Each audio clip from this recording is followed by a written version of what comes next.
Hi, I'm Anthony from Sydney Backyard Veggies. Out in the patch today. It is Sunday. I've got a few things to do. I've got to go and harvest some of my crops and also plant out some new seedlings. But the first thing I'm doing is I'm over at my cucumber patch here just behind me. The vines have actually started growing to the top of the string trellis, and I've been asked a few questions as to what I do once I reach the top. So essentially what I'm going to do is actually going to install a mesh across the top, and the idea is that the vine will come up through and then sprawl over the top. It keeps the fruit off the floor and tries to keep, and it's a good way to keep the disease off the leaves. So, but before I do that, I'm going to come through and harvest whatever crop I can off these plants. I can see a few cucumbers here that need to be picked, and from there, once I've harvested them, then I'll go install my mesh system. So just coming through, got at least 3 cucumbers here that I need to pick. So I like using my secateurs. So that's 1, 2, and probably this last one up here.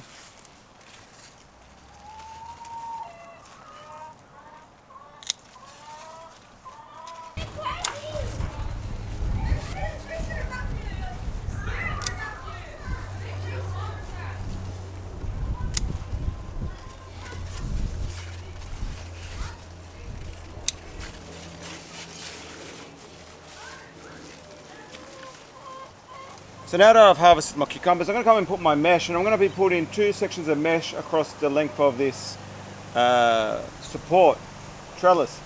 And I'm essentially just going to lay it across the top and then just put cable ties just to fix it in place. So I'm going to go grab my mesh, and essentially I'm just going to lay it over the top. It's a bit awkward here, but oh.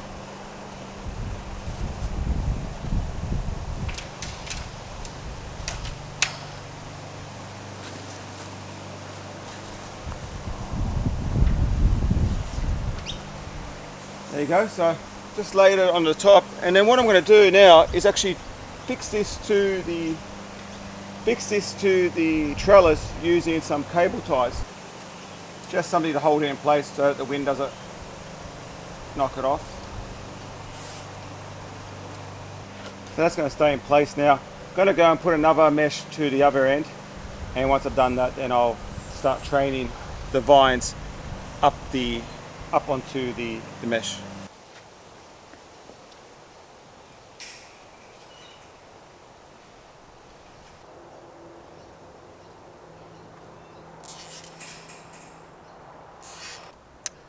So I just finished installing that mesh, and that's how it looks like. You can just see it's just sitting across the trellis systems, and this will now, as the vines grow, I'll train them through the mesh and they'll just sprawl across the top. I'm actually going to be training one of the vines at the moment. There's a few vines that have reached the top, so I'm going to go train them now.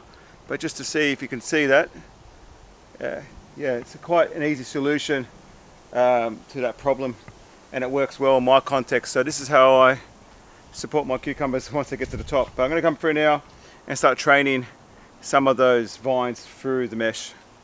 So I'm over here now, and there's my vine. It's just hit the top. So what I do, try not to break the mesh itself, but just gently push it through the gap, bring the leaves through, and bring just, that's that little, and that now will start climbing through there. So just guiding it through that way, it will start growing through and start sprawling across. So I'm going to continue on working through the rest of these cucumbers. Some of them are still close to the top, but I'll just start setting them up. Those ones that are able to come through, I'll start running them through that.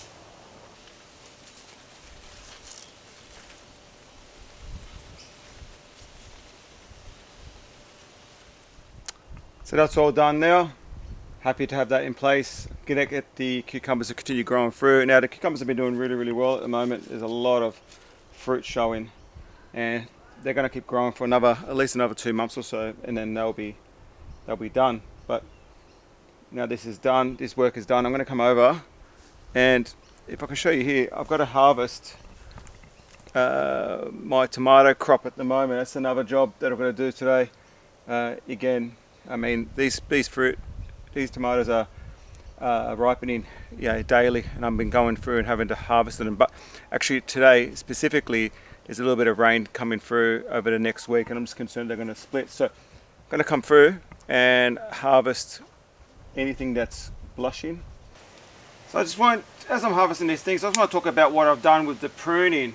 As you can see, I've really pruned my leaves quite hard, and I've actually pushed all the leaf matter up to the top canopy of these plants. The reason why is we've been having a lot of rain, and there was a lot of humidity around at the moment, and what I was noticing was bacterial spot starting to run through the leaves. So to combat that, I did treat with some copper oxychloride, but I did decide to remove a lot of these lower leaves just to open it up and let it breathe. And so what you're finding is that it does look quite bare, but these tomatoes will be quite fine. So it does help the fruit to ripen as well as get more sun into that space. So don't be shy to prune your tomatoes hard, especially removing all that lower leaf matter. I find that just leaving it there, it just creates more opportunity for bacterial diseases to flush through your plants. So I'm going to continue harvesting the tomatoes on the other side now.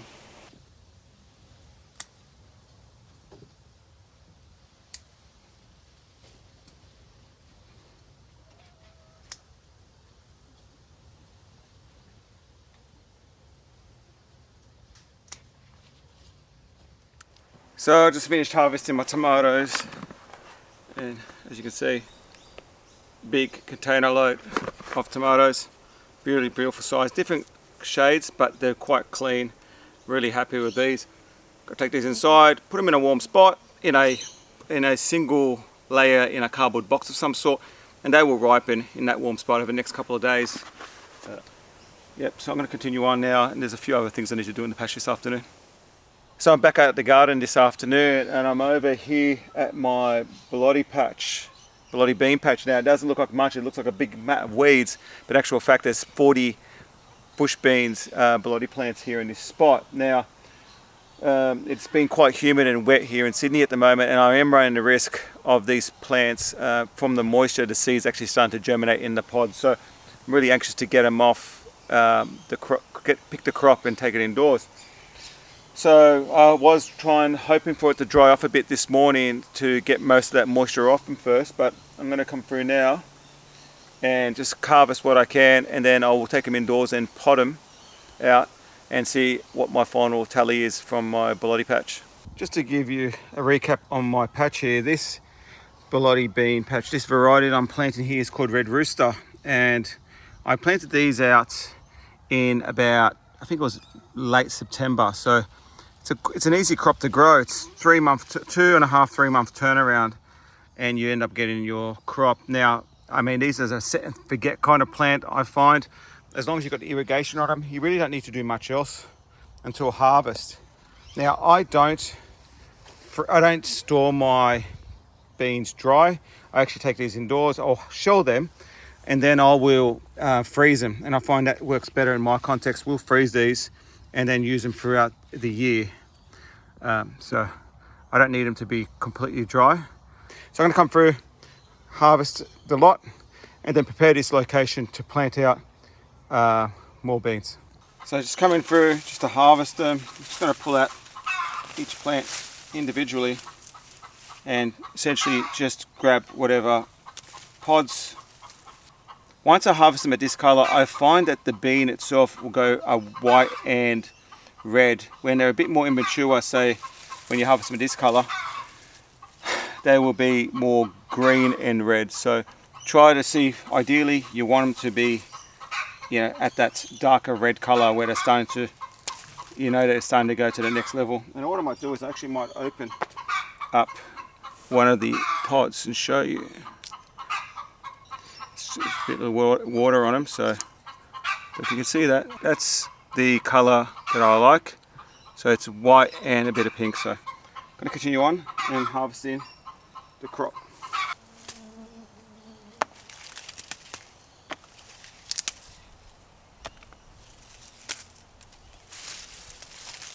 So I just finished up harvesting those borlotti beans, and not an overly large harvest, but I think I had much 3 rows of 10 plants, so 30 plants each. So this is fine for what it was. I'm going to take these in now and shell them. I'm hoping that I can get at least half a kilo of beans out of these, but I'll probably see how I go. So I'm just going to give you an update on my borlotti beans. I went and shelled them last night, and I ended up with close to just over 400 grams of beans, which is great for a small patch that I had over there. Really happy with that. I did notice a few of the beans had started to germinate, and they're still fine to eat, but their quality definitely does decline. That is usually caused by a lot of rain especially the rain that we've been having over the last few days. I have shelled the seeds and the beans, and now what I do is I pack them in Ziploc bags, and they go in the freezer, and I'll use them throughout the year. So these, I just took them out of the freezer now actually, but these are now ready to be used in soups and in other stews. And the idea for this year is for me to grow at least 2.5 to 3 kilos of beans. I'll get me at least 6 to 8 meals out of them. Look, so thank you very much everyone for joining me in this video. I really appreciate all the support, and I hope you enjoyed watching me working in my patch, and I'm hoping to see you in the next one.